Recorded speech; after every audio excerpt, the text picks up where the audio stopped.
that was an exciting first segment, right? Well, after all that racing action and stickiness of rubber in Sepang, we are going to move from Malaysia's favorite tyre manufacturer to one of Malaysia's most favorite D-segment cars.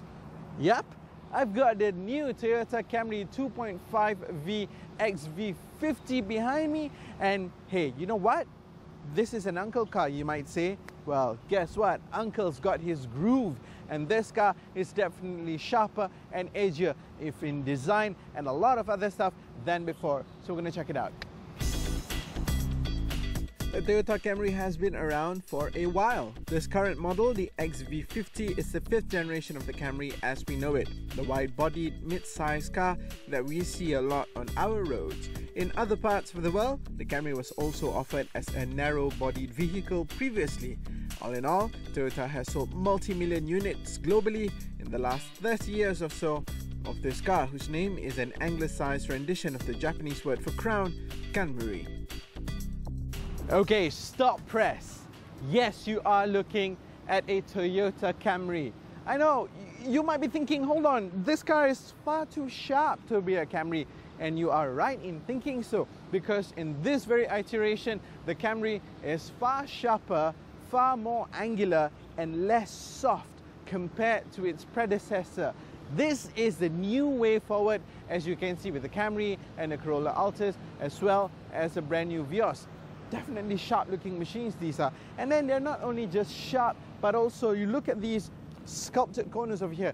They're not just design lines. These are actually aerodynamically designed and tested corners that would promote better airflow efficiency. And this is supposed to be aided by, check this out, fins on the rear view mirrors.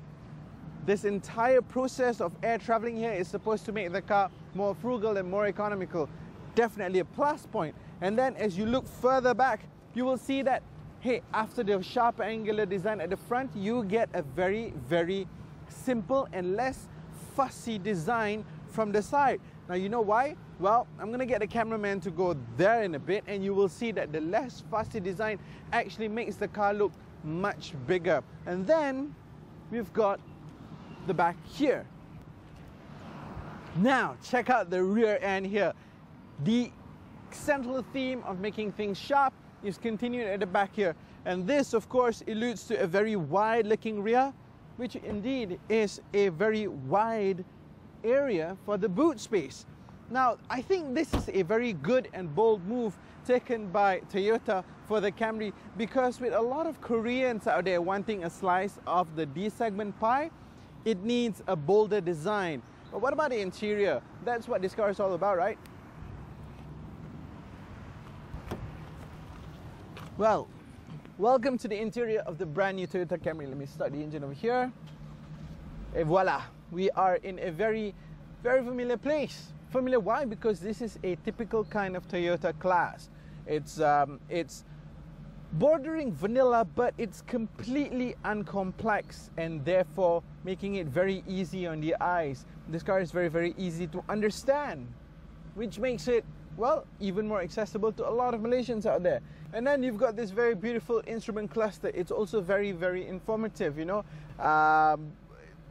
very comfortable, good quality interior. But then the party is at the back, because at the back you're the boss. Now at the back you're spoiled by choice with a bevy of sunshades on your sides, and also a power operated sunshade that automatically goes down when you're in reverse mode. So that's pretty good. Of course, when you're reversing, you want to look out the rear view mirror, hence the shade goes down, but also you've got the rear view camera in this particular model. And then again, you're the boss, because hey, I've got buttons here for me to adjust the front seat without the driver having to lean forward over there to make the adjustments. Or more importantly, it's for Sir at the back to make the adjustments necessary to make this car a more comfortable ride for him. So let's go for the drive.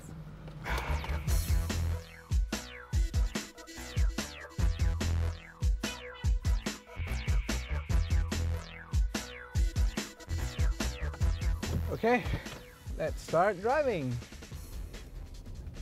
Okay, so as we hit the road, we are going to understand a little bit more about the driving characteristics of this Toyota Camry. Let me repeat, this is the 2.5 litre V variant, codename XV50 for the generation Toyota Camry. It was launched not too long ago, and immediately it has struck a chord with its fans. Well, this car comes with the 2.5 litre engine, which is a DVVTi unit. It pushes out 181 PS and about 230-ish Newton meters of torque. We'll talk about the power delivery in a bit, but first things first is the smoothness and the creaminess of how that power is presented to you. Very, very smooth, very, very creamy, paired with also an equally creamy 6-speed automatic gearbox. It makes for a very, very comfortable drive.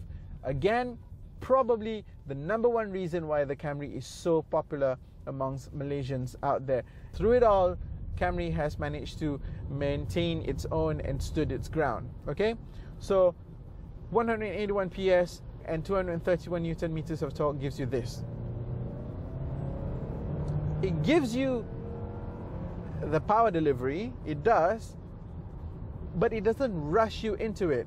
It gives you enough gumption to do overtaking maneuvers and also to pick up speed on motorways, but it doesn't hustle you for it, which is definitely a good thing.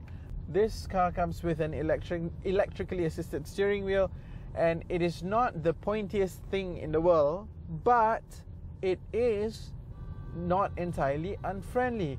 It tells you what it needs to tell you, and it has a good weight to it, and it's not like you're going to be doing any spirited driving or anything like that in this car, right? So for the application that you are going to put this car to, very, very good indeed. Just about the right amount of everything: power, comfort, creaminess, smoothness, everything is just in the right amount of portion. And of course, finally, yes, this car comes with VSC as well as an array of airbags to keep you comfortable and safe in your car, which is a plus point when you're considering that most of the people who uses this car is going to be driving their families as well as their precious colleagues and sometimes bosses in it.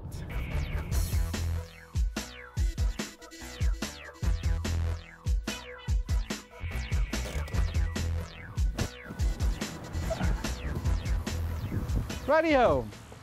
So at the beginning of this film, I mentioned that, well, Uncle's got his groove back thanks to this sharper, far more angular and edgier Camry, right? Well, I'm not wrong in saying that, because I do think that this car definitely has a lot more groove than what you would credit to give it. Well, it is a Camry at the end of the day, but at the same time, it still has the pizzazz that you probably want, and it's still a very, very feasible choice for a lot of people out there who wants a mile cruncher that will give you utmost comfort. So this car comes to you at a shade over 150 grand for the base model and a smidge over 180 grand for this 2.5V iteration. And it's very clear with that sort of pricing why this car is easily one of the most favorited D-segment cars amongst Malaysians out there, and all for the good reasons.